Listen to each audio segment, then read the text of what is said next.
We have never spoken to an athlete on this show from the great sport of equestrian, and what a way to get our first guest on from the sport of equestrian. I don't even know where to begin, honestly, with this introduction, because I could probably take up this entire interview when it comes to introducing our guest. 8-time Olympian, 6-time Olympic medalist, flag bearer at the Atlanta Olympic Games, member of the Australian Sports Hall of Fame. The word legend barely even begins to describe him in terms of his achievements, not only in equestrian, but of course the Olympics in general.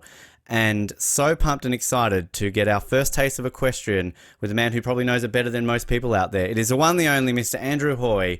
Andrew, welcome to Off The Podium. It is an honour to have you on the show today. Thank you. It's great to be able to speak with you, and as you were saying earlier, you've got listeners from around the world, so that's great, wonderful. It's exciting for everybody to be able to learn your story because, I mean, so much that we could talk about here today. But as I said, the fact that we've never had anyone from equestrian before, so many questions around that, which, how does somebody get involved in equestrian? Is it a simple case of you grow up loving horses, riding horses, and then you want to compete in it? I mean, sort of what is the path generally, and what was the path for you that got you involved in equestrian? Well, I grew up on a farm just south of Culcairn, in southern New South Wales, and just near Albury-Wodonga.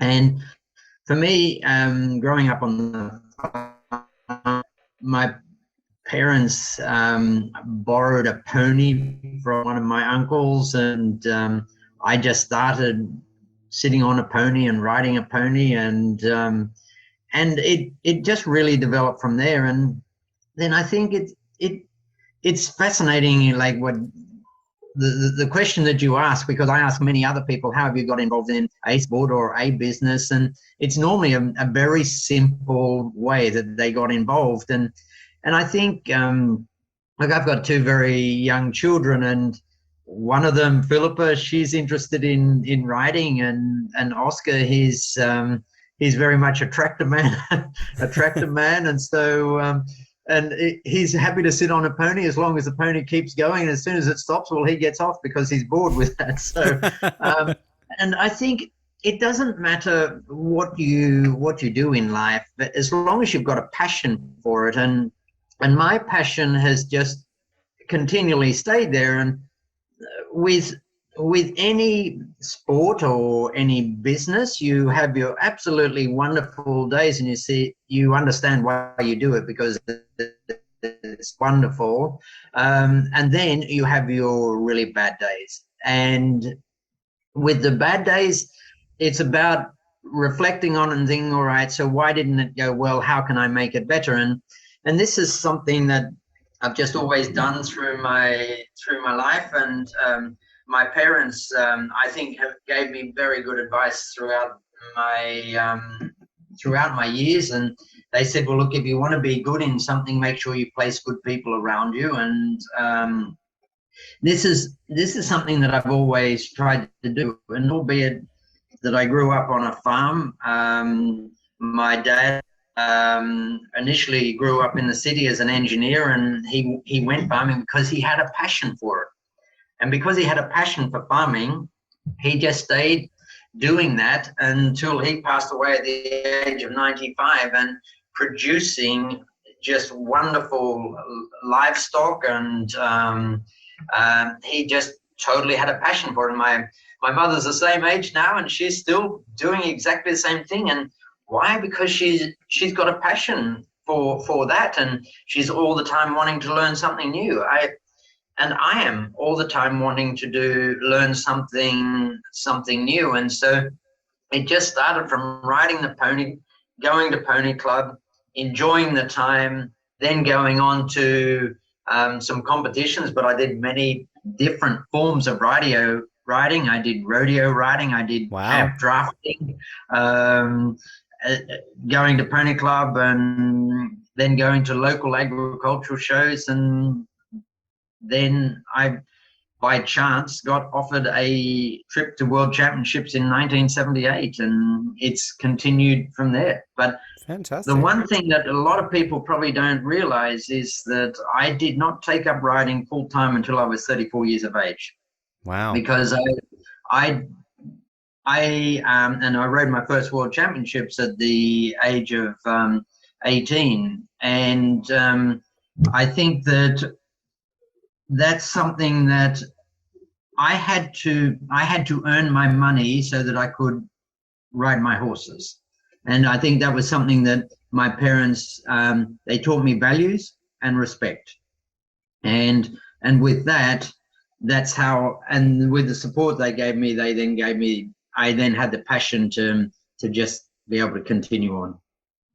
It's incredible to think that. So that would, at that age when you take it up full time, so was that what, post Barcelona? You were already an Olympic gold medalist at that point. So you weren't even a full-time rider at your third Olympics when you're winning your first gold medal.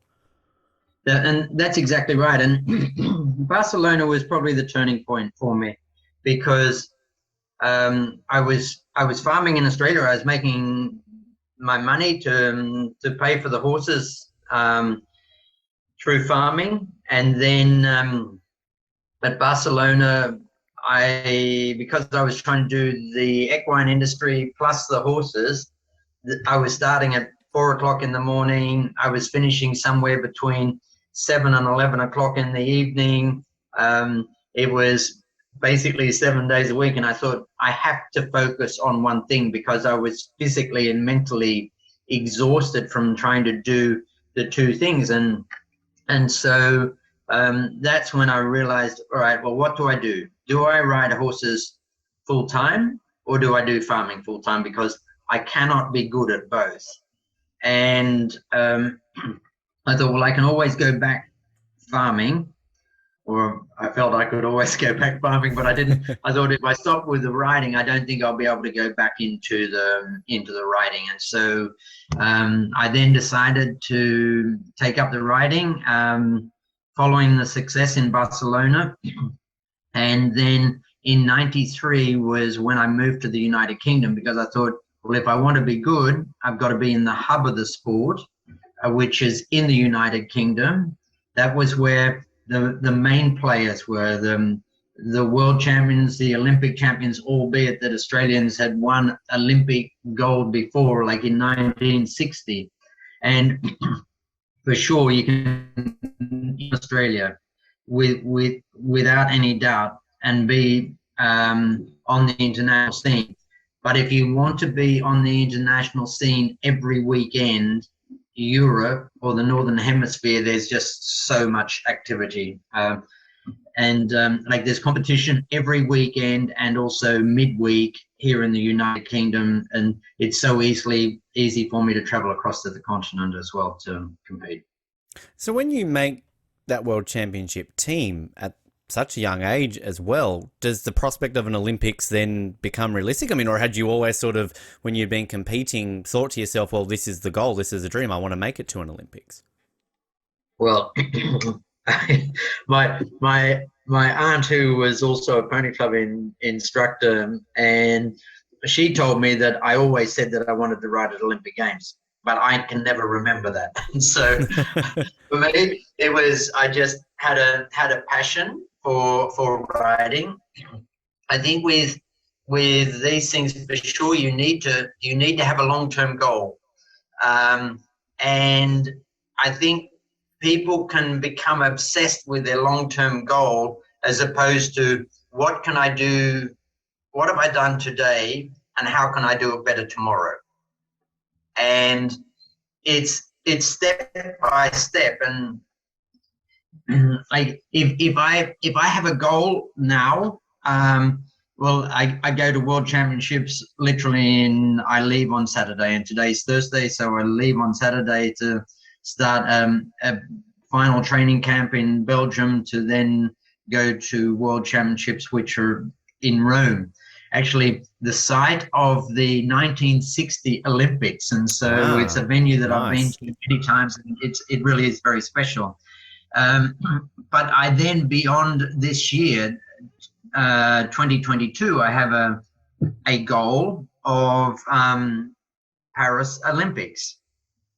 Now, Paris is still a long way off, but it will go very quickly. Yeah. And in 2024, but you need to work out, and I think one needs to break it down into segments as to how do I become better? What do I need to try and achieve today? What do I need to try and achieve tomorrow? And with the vision of this is what I want the end product to be. But I think at times people don't look far enough forward, and other people look too far forward, and they don't focus on what's happening today. And they get influenced by the long-term goal as opposed to today's perspective. Which I kind of like that balancing act, because famously after your medal in Tokyo, when they were sort of questioning how many you go, you're like, oh, Brisbane, why not? Let's keep going. You know, it's only 11 sort of years away, which, I mean, you know, those baby steps, Andrew, right? You know, Paris is great, but then you've only got 2 more to another home Olympics. Yes. Yeah, look, that's right. And I think that that was just a bit of a throwaway line for me, I have to say, Brisbane. But I was very happy when Brisbane won the bid, and the Olympics are going to Brisbane, and so it's something that's very, very special. And as everyone well knows, Olympic Games, it's the biggest sporting platform in the world. And if you show someone an Olympic medal, the first thing they want to do is say, oh, can I hold it? And they hold it and they say, oh, this is really heavy. So you must have been fantastic on the day. And then like the final question is, what sport do you play? And so that's the significance about an Olympic medal as opposed to a world championship medal or a European championship medal for those who can compete at the Europeans. Olympic is very, very special. Which I don't know if a lot of people maybe know this, but you were actually selected to go to the 1980 Olympics in Moscow. That should have been your first games, but of course, boycotted Olympics. Equestrian was heavily affected with that, so Australia didn't send a team in equestrian, I believe. So I could be talking to you here as a 9-time Olympian, Andrew, because I mean, technically, if you want to be all that, you've been selected for 9 Olympics. So, you know, I mean, was that obviously disappointing that kind of that happened, and does that just spur you on to then ultimately go to what will be your debut Olympics 4 years later in LA? Yes, like obviously because I hadn't been to Olympic Games, I didn't know what I was missing. And so I then went to the alternative Olympics, which were in Fontainebleau in France. And we won a team bronze medal there, but that's never recognized as an Olympic medal because it wasn't Olympic Games, albeit the main athletes in the equestrian industry, they were at Fontainebleau, and so it was a very strong and competitive competition. But I think that yes, like it's for me, I'm disappointed that didn't eventuate, but I'm very, very lucky because there are many athletes, they only have one opportunity to go to Olympic Games. For instance, sometimes the gymnasts or sports where it's very, very much age related and like flexibility such as gymnasts need. And so I really feel for those people that missed. And why? Purely because of a political situation. Yeah, it's crazy to think sort of everything that happened recently with Tokyo and the delay with that for completely different reasons. But yeah, just to imagine sort of, you know, the athletes that, yeah, ultimately missed out. I mean, Australia was lucky in the way that we still at least sent athletes to Moscow, but obviously, you know, nations like the US who completely, you know, nobody went, right? And then 4 years later, the Russians didn't go to LA. So, you know, all those kind of windows there. Obviously, though, LA, Seoul, and then we mentioned Barcelona, get the gold. it broke a drought for Australia in equestrian, 32 years at the time, and ultimately made up for that over the next 3 Olympics by sort of catching up a little bit at that point. Is there kind of a sense of relief? Because 2 fifth places in the 80s, in 84 and 88, to kind of get there, get the gold, and also break that drought? Because was that always been mentioned on the equestrian team, that it's been this long without a gold? Like, is now the time to do it? Yes, like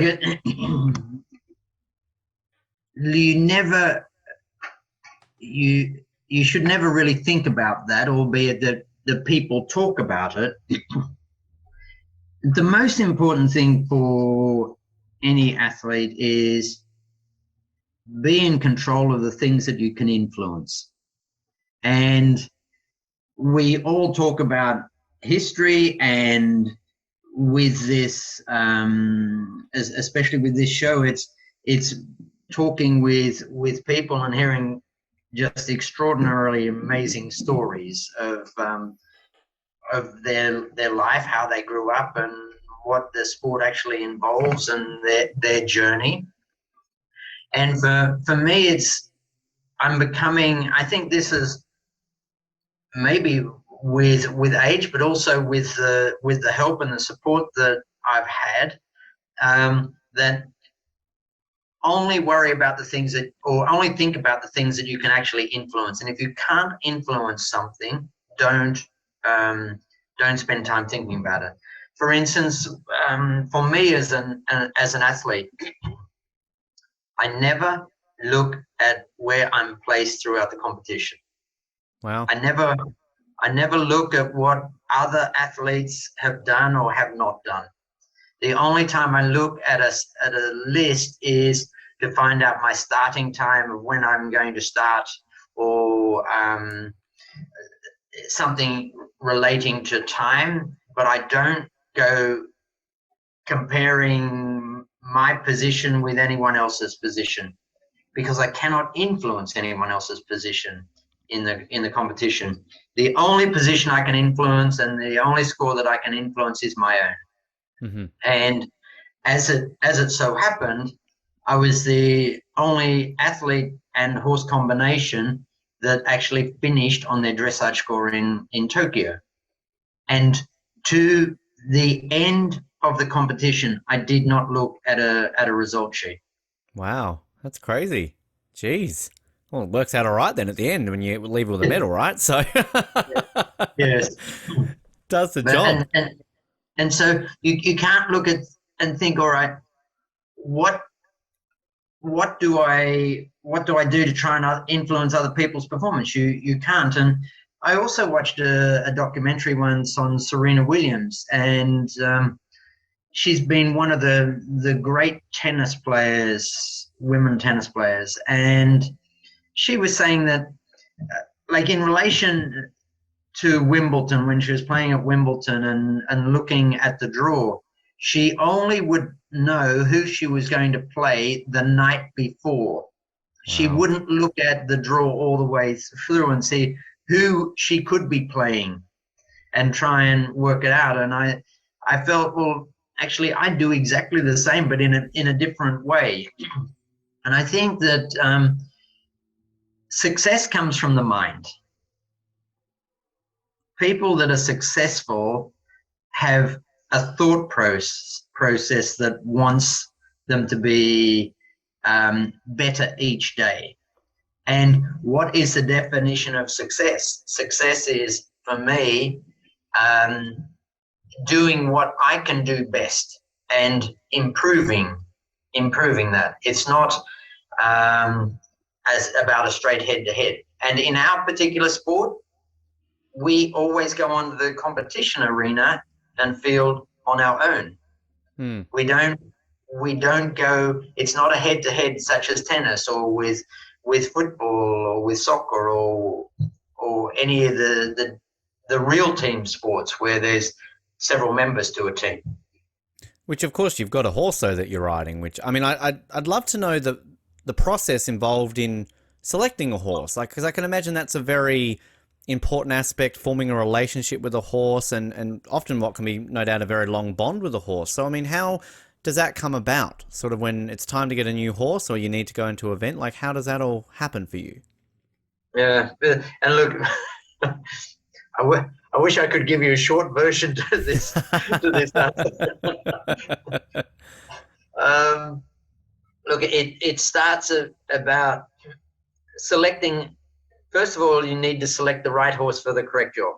For instance, there are most wonderful draft horses in this world that pull courages and things like that. But that horse is not going to be successful in my sport because they're just not built to run and jump and do dressage and do all the things that we do in eventing.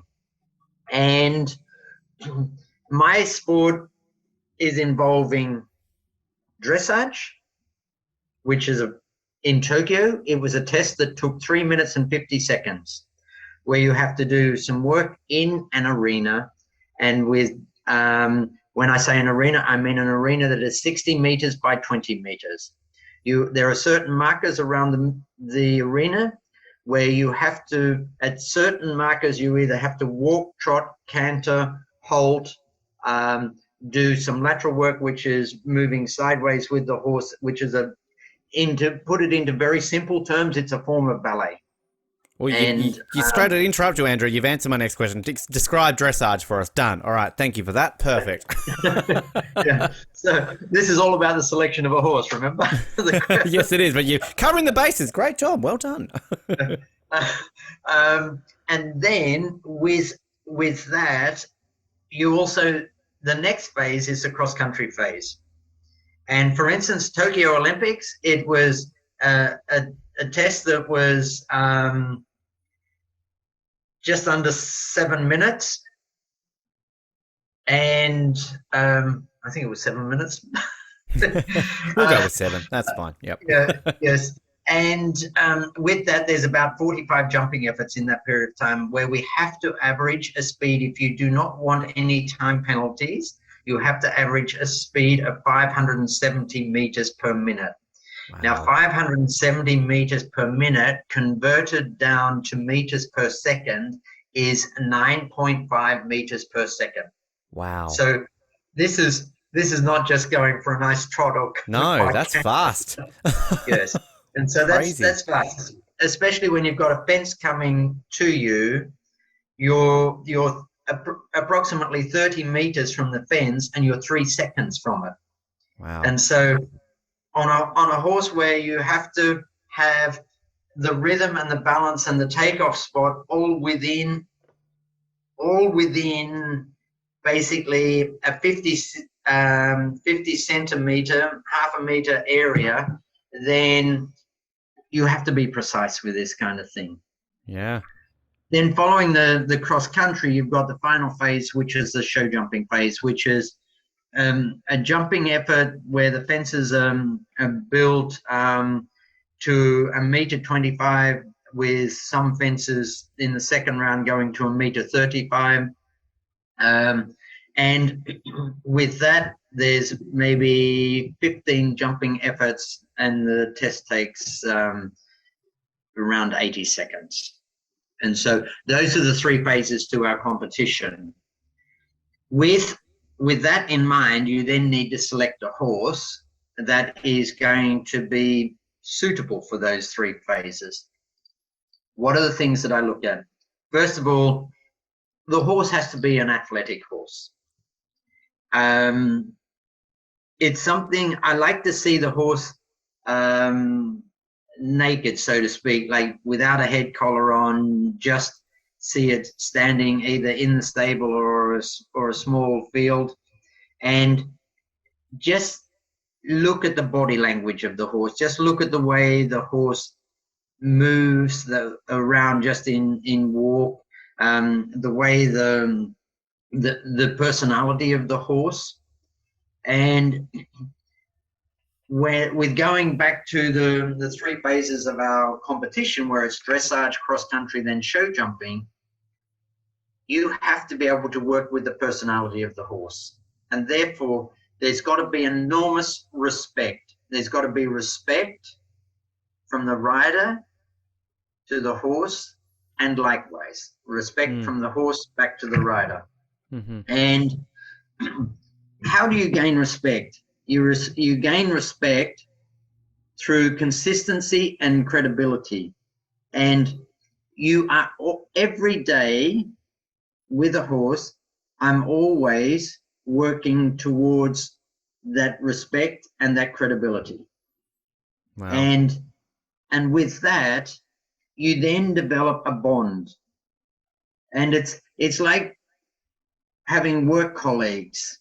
If you've got many work colleagues, there are some that you personally really respect them from their thought process, their personality. You like them as a person. There are others that you respect for what they do, but you're not so interested in going and having a beer with them or a cup of coffee or having dinner.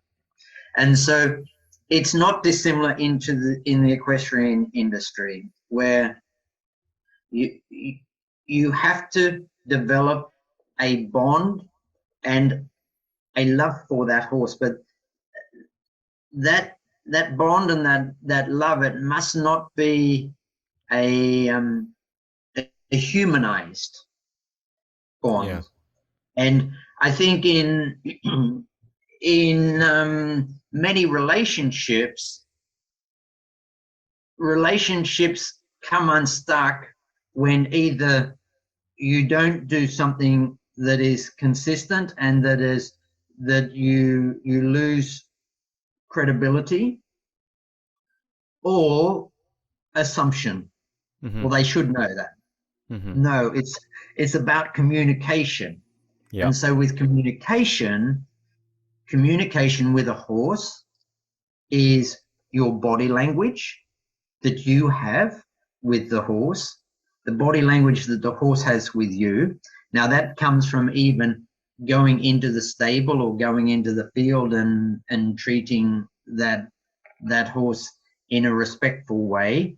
But respect also comes from knowing the boundaries, what's acceptable, what's not.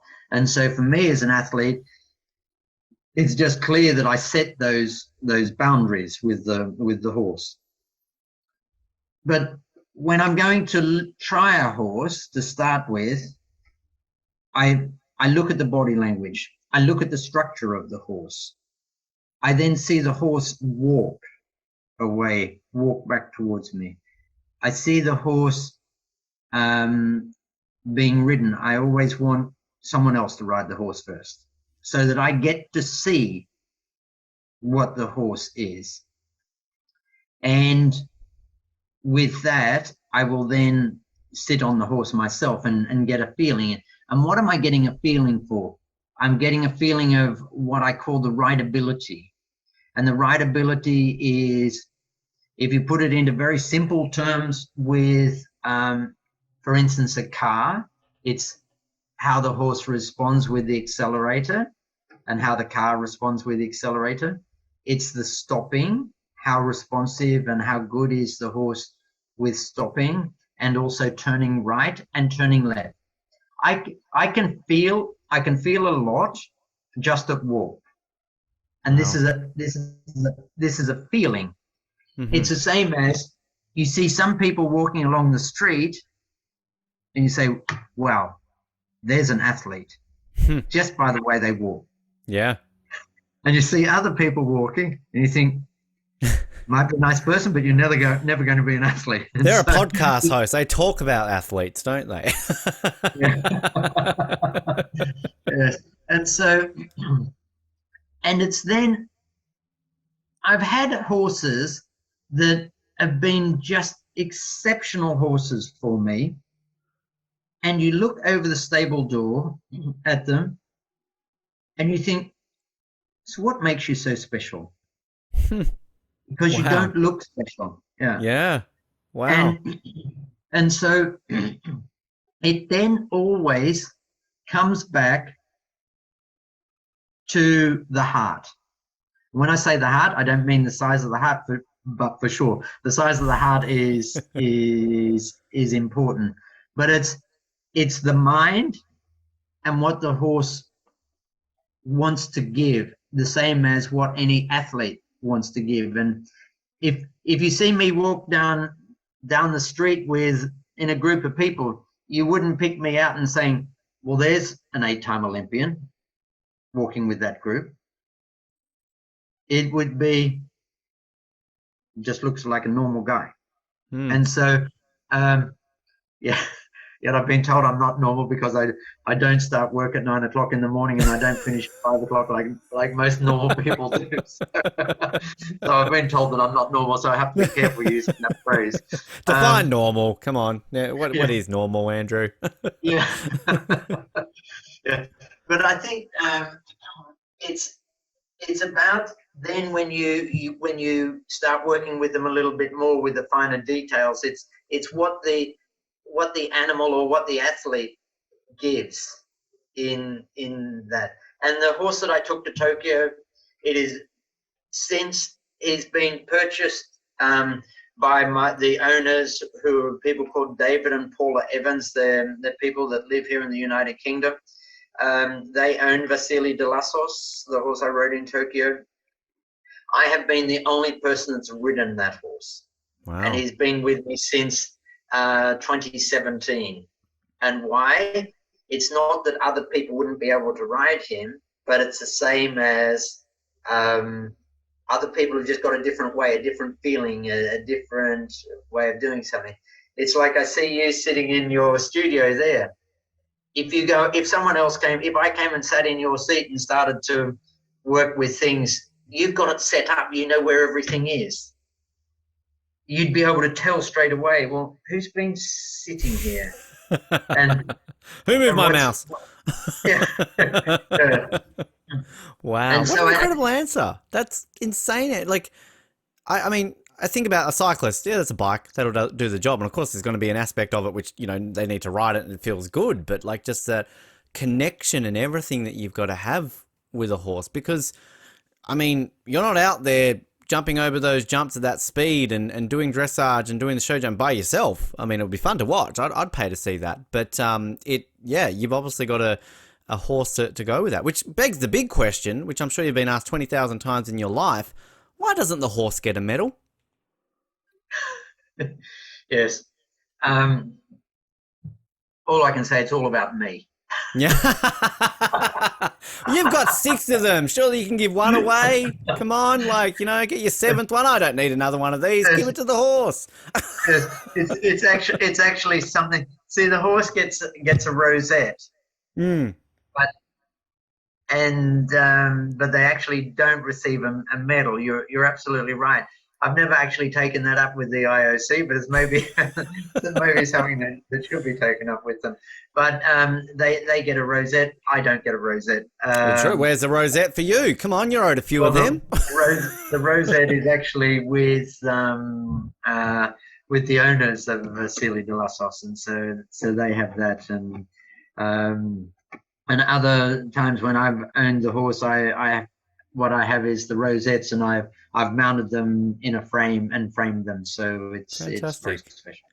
Which we always ask our guests who've won medals on the show what they do with the medals. You've obviously got a few of them. I mean, do you have them on display? Are they kind of, you know, put in a museum somewhere? I mean, again, you've got plenty. I'm sure they're spread around. You can give one to all the kids, basically, Andrew. I mean, what do you do with them? Well, that's a very interesting question, and probably a lot of people are going to be shocked with this answer. Up until some years ago, I would say around 2012, around that time, I used to just keep them in a plastic carry bag, shopping bag. Wow. And I used to just have them in a drawer. Anyway, Stephanie, my wife, saw this and realized this, and she's, unbeknown to me, she took my medals and had them all mounted and framed all in one frame. And wow, so fantastic. So I actually have them, and I think it was something I was listening to a story. I'm sure it was John McEnroe was saying, one of the great tennis players of all time, that he had something that was really good, and for a great achievement, he would always have that achievement, whether it was whatever it was, the award that he received, he'd always have it mounted. Like the first thing that he did in the morning, like if he went to the bathroom, it'd probably be mounted on a wall that he would always see every time he went to the bathroom. Or if you're going down some stairs, it would always be mounted at the bottom of the stairs on a wall, or at the top of the stairs as you turn to walk down the stairs. Great idea. And I think that's a very special way of doing it. There are some memorabilia things that I've actually have, because we go to the bathroom every day. I have those mounted in the bathroom in small frames, but not the medals. Not the medals. Not the medals. Wow. The medals are in my office, in my home office, and so fantastic. And I remember when I first rode World Championships and went to the United Kingdom, the first place that I ever stayed at was a place called Gatcombe Park, and that's the home of the Princess Royal and, at the time, Captain Mark Phillips. And they'd been successful at Olympic Games, like at Munich. Mark Phillips had won a gold medal there. And he had it, the medal just mounted in like some glass that you could see through, or perspex that you could see through both sides, from both front and back. And that was in their sitting room. And I remember seeing that and I'm thinking, wow, that's just so special, an Olympic medal. And so it's, for me, it's not something that I don't like to display what I've actually done and what I've actually achieved. It's more, I just will have things mounted in areas that, in a way, that are not on public display, because I don't want to try and be more than I am. I always think of myself as this kid that grew up on a farm in the country, and I've just worked really hard at what I love doing. And it's not about, this is what I've done. And I haven't written an autobiography because I don't want to do an autobiography and say, well, I went to this competition and I won there, and it was really bad weather, and it was really a great achievement. And then 2 weeks later, I then went to another competition. Like that, for me, is just the most boring autobiography possible. You've got a lot more readers for that, Andrew, than you think. You've got a copy there waiting for me. Trust me, I'd be reading that front to back straight away. Oh, thank you. So at some stage, I will... Got to wait to the Brisbane, Andrew. Remember, Brisbane, you've got a few more Olympics to get to yet before you retire. Come on, there's still plenty in the pipeline. Which, it's a weird question to ask, because ultimately, I'm sure you don't go into an Olympics wanting to win a bronze medal, but were you somewhat pleased you got a bronze in Tokyo to complete the set? You know, you got all these gold and silvers, like, bronze, that'd be nice, all three of them. That looks better in the frame now that I've got the complete set. You are absolutely right. I didn't want to win anything else other than a bronze. You would have gotten the first place. I mean, the time you look at the scoreboard and, shit, gold, don't want another one of them. I've got too many of them. I'm going to slow it down a little bit. Bring me the bronze. I'm very, very happy with a bronze from Tokyo, an individual bronze and a team silver. But I would have been ecstatic if I'd won gold.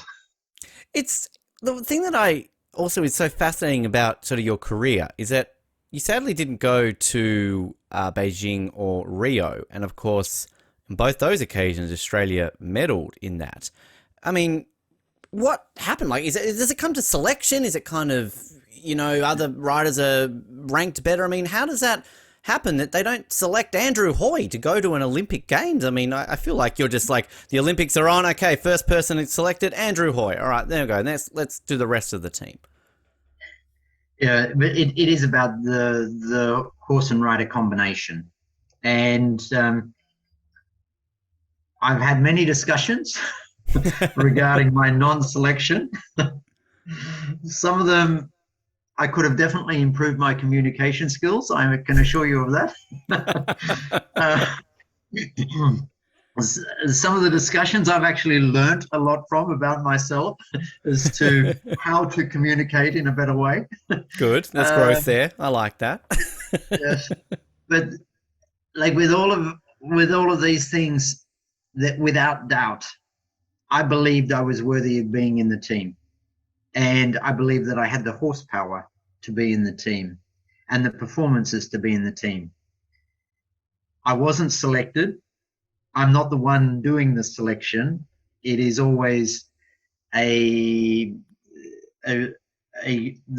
selectors who have an understanding of the sport. I've had some very open and frank discussions, I'll probably put it that way, with management over the years and with selection, not in the way to bully them into a decision, but to just point out my view and my view of their decision. But I've always finished the conversation by saying, we are going to agree to disagree on this decision. Tomorrow is another day. 1 minute is another minute later than the minute we're just in now. And we will move forward from here. But we're going to agree to disagree. And all I can say is, I wish you good luck. Yes, great attitude to have. And then you go ahead to Tokyo and you basically tell them, yeah, guys, look what you missed out on, all right? That's, I'm winning a couple more medals, all right? Still got it, okay? Yes. And it's nothing ever personal when I have these conversations. And I know that anyone who's passionate about their job, and whether they be an athlete, whether they be an official, whether they be a volunteer, people are passionate about what they do for Olympic Games. And therefore, with some of the conversations, people take them very personally. But it's not meant personally from me. It's purely professional. It's now my livelihood. For a lot of these other people, they have another job, so it's not their livelihood. They go to do their best. There are rules and regulations that need to be followed, and there's decisions that need to be made. And if you're comparing apples with apples, then you don't need selectors for that. That can be done mechanically. Selection is, how is this combination going to perform in something, in a competition that there are so many variables. And there are some people that are proven championship athletes. There are other people that are proven national athletes and very, very successful, but put them into championship and it doesn't work for them for whatever reason that may be. And this is something, it's like going back and one of your questions in selecting a horse. How do I select a horse? What works for me doesn't necessarily work for someone else. And it has to be a feeling. And it's the same with going into a championship. There has to be trust from officials who are making decisions that athletes are going to perform. And look, we're all guilty. We're all guilty of making mistakes. And there's no person that's had success throughout their life or moved forward in their life without making some major mistakes. For sure. Yeah. It's Wow. just that when you start playing with other people's livelihoods, whether it be a volunteer, whether it be an official, this is when I become very straightforward with my comments. We're all going to be that way sometimes, Andrew. It's got to come out right. We need to get those moments there. We're going to wrap up with a bunch of fun get to know, which I'm so excited for you to answer in just a moment, Andrew. But before I get those, two quick questions. Atlanta, you're the flag bearer. Obviously, an amazing honor. I don't know if you've ever been made aware that there are only 4 athletes in the history of Australian Olympics that have gone on to win a gold medal after being the flag bearer. The same Olympics, I should say. You were the first since Bobby Pearce in 1928 in rowing to be an Australian flag bearer and win a gold at the same games. It's been achieved since by Tora Bright and I believe Kate Campbell, the other two that have gone on to do that since. But, I mean, that's a pretty crazy stat. I don't want to say it's a jinx to have the flag at your own at the Olympics because you don't go on to success, but you're one of 4 very unique Australian Olympians to have that distinction. Yes, I wasn't quite sure of the numbers, but John Coates told me at the time, who was the Australian chef de mission for Atlanta, he made me aware of that I'd broken the jinx of flag bearers. but it's see, being flag bearer, that's not something you train for. That's something that you have the honor of doing, and therefore I was able to really put it into a box. Okay, this is something that's very special, but I haven't trained for this, but I'll do my absolutely best, whatever I need to do for this. I'm happy to follow the rules. You tell me what I need to do and I'll do it to my best to do it. Do it. Yeah. Yes. And so I then immediately went and got on with what I needed to do for the event. Are you allowed to suggest that you can ride your horse into the stadium there in Atlanta? Like, it's like, well, if I'm flag bearer, so is my horse. Like, I'm going to ride out to the stadium on my horse. Yes, but I hadn't trained for that, so I could have gone horribly wrong. Horse might have been ready for it. 100,000 people versus maybe 20,000 in a stadium. Yeah. A few more people there, of course, in the stadium there in Atlanta. Different services walking down the ramp. Yep, that works away. The other question, I mean, I'm sure it's one you get asked all the time in terms of, what's your favourite medal or your favourite win? I mean, does anything beat Sydney in terms of either the individual or the team one there? Because, I mean, people were literally chanting, Aussie, Aussie, Aussie, hoi, hoi, hoi. I mean, you've got your own version of the Aussie, Aussie, oi, oi, oi chant going at that time. Yeah. Yes. For me, to win a team gold, individual silver in front of my home crowd, that was unbelievably special, and without doubt my best Olympics. But the other thing that made it very special is people that went to Sydney that I still see and have been to other Olympics say Sydney was a very, very special Olympics. And it's not about the athletes at the Sydney Olympics, it's about the country. And the Sydney Olympics brought the best out of Australia and the best out of the Australian people. And that's the thing that makes it so special. I vividly remember watching it live. I was on my couch in Hobart watching it and just, glued to it. And was obviously fantastic to see that. I'm sure, as you said, you get sort of told that a lot, which again, pressure for Brisbane, Andrew. You could be the first ever Aussie athlete to compete in 2 home Olympics. That's a nice one. I think if you go to the next 3 Olympics, you'll equal the record, I think, for most ever Olympics. And at 73, you would be the oldest ever Olympian in the history of the Olympics. So, hey, all these stats you could look at in the next, 10 or so years. Well, I've had a personal trainer here for the last 2 days, so I'll make him aware that he's got to keep me going till then. Yeah, and I can guarantee you. I mean, you've done the whole flag bearer, sure. Cauldron. I mean, I'm definitely I'm still fighting out there for Kieran Perkins. Walks in with the torch. Yeah, look at me go. Trips over. Stephen Bradbury picks it up. Light to gold. Queenslanders. But I mean, by then you could be what, like a 10-time Olympic medalist. You know, Emma McKeon. Sure, she's won a few, but you can beat her. So Cauldron, Gabba. There you are, lighting it for Australia, Andrew. You thought about that? No, but I think that's a very good suggestion. You're welcome.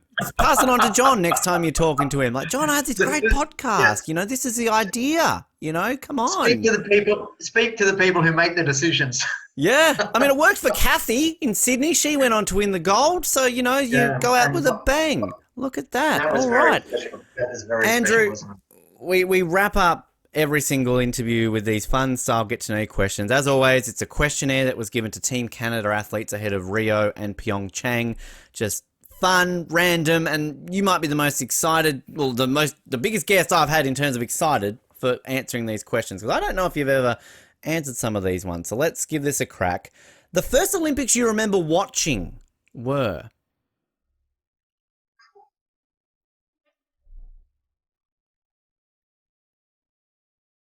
'72 Munich. 72, so Munich, yeah. Which obviously coverage would have been a little bit different back in 1972 than what we get today. So crazy that, I mean, was it like, how extensive was it? I mean, this is probably a long answer, but like, I mean, was it just like a highlight package once a week? I mean, were they doing live events back in 1972? It was obviously because of the time difference. It was very different. So it was much more highlights, that kind of thing. And I suppose that was when I started to see like the excitement of a country competing, and and so it was more that kind of thing that probably hit me rather than this specific sports. And you just looked at things and watched sports that you'd normally never watch, and that was something that was very special. Fantastic. If you could be a superhero, who would you be?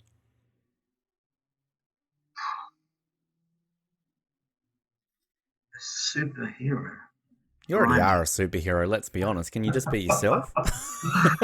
um,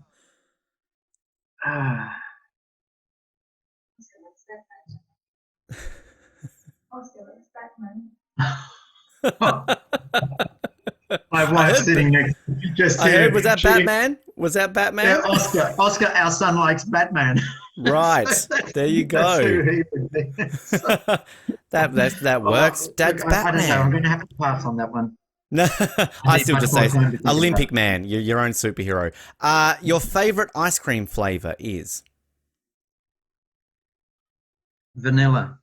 Good answer. Yes. I'm a vanilla man. People give it shit, but it's a good ice cream flavor. So, Yeah. yes, I like it. Thanks for answering that. If you're a baseball player, what would your walk-up music be? Or maybe do you have music that gets you pumped up when you're about to go out there to compete? The one that has been used before for America's Cup when Australia won the America's Cup, Men at Work. Yep. Land Down Under. Yeah, Land from Down Under. Yep. Great song. Yes, that's a good one to use. What is the best nickname you have ever been called? Boy, boy. Hoy boy. I like that. That's a good one. It's still current. It's good. All right. There you go. Hoy boy. Sure, we'll just start the interview again. I'll call you that the whole time. If you weren't an athlete, what would you be? Motor racing, interested in motor racing. Like I would have loved to have done motor racing as in either bikes or cars. So your dad, was he not involved in motor racing, I believe? Which I'm a big F1 fan, so that's exciting to hear that. Yeah. Yes, he was involved in rallying, and when he grew up in Melbourne, that was his sport. I would say with with motor racing, it's more like the Porsche Carrera Cup, which happens here in Europe. Like Bathurst for me was something that I used to all the time watch, and it was cars that you were basically working with on the road as well. But MotoGP, I think, is, for me, those athletes are just exceptional in what they do. Absolutely. Did they ever ask you to do the celebrity race at the Grand Prix? I mean, that's something I feel they should have given you a phone call for. Yes, I did. I was. It was 1 year in Melbourne. I was there. Absolutely loved it. I finished second there. So well good. done. There you go. There's the one for the resume. Bugger the Olympic medals, second at the Grand Prix. Yeah, that's where you want, you have to frame that up if you got a trophy or something like that. There you go. Two more. Where's your favourite place in the world to compete? I would say Aachen, which is it's an annual show, and it's in Germany. And why would it be my favorite show? It would be because of the great athletes from around the world are always at that show, whether they be show jumping riders, whether they be dressage riders, vaulting teams are there, four-in-hand driving, the carriage driving, and eventing are there. And Fantastic. it's just an extraordinary show. Extraordinary show. The entertainment is excellent, like from 8 o'clock in the morning through until 10, 11 o'clock in the evening, and the atmosphere is just phenomenal. Fantastic. Sounds like a great event to go to. 25 people employed by this show, 25 people employed, 12 months of the year for this one show. Wow, geez. All right then. They've got a big job to do then, it sounds that way. Fantastic. That's awesome. But like they do the corporate hospitality, things like that. Like there's so many other people that are involved in it then. But then the other great equestrian event for me in Australia, albeit that I don't ride at it, is the Melbourne Cup. Of course. That's for me a very special occasion. I never put it past you, Andrew. I've seen what you can do at the Olympics. You've still got time. You never know. Last one. What is one thing you can't live without?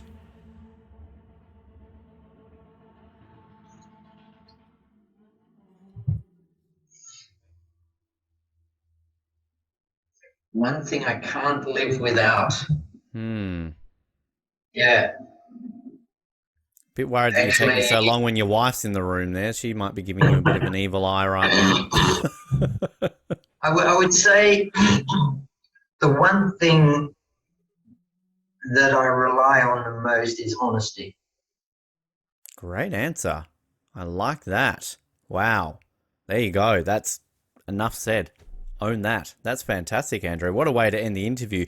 And this has seriously been such a pleasure to be able to sit down and learn stories. I mean, we could go on for another 20 hours and I'm sure we still wouldn't get through everything from your career. So please write that autobiography. I mean, you've got social media, Instagram. People, where can they follow you on Instagram? Because I love your Instagram page. You've got some great stuff that you're putting up there. Yeah, thank you. Yeah, like it's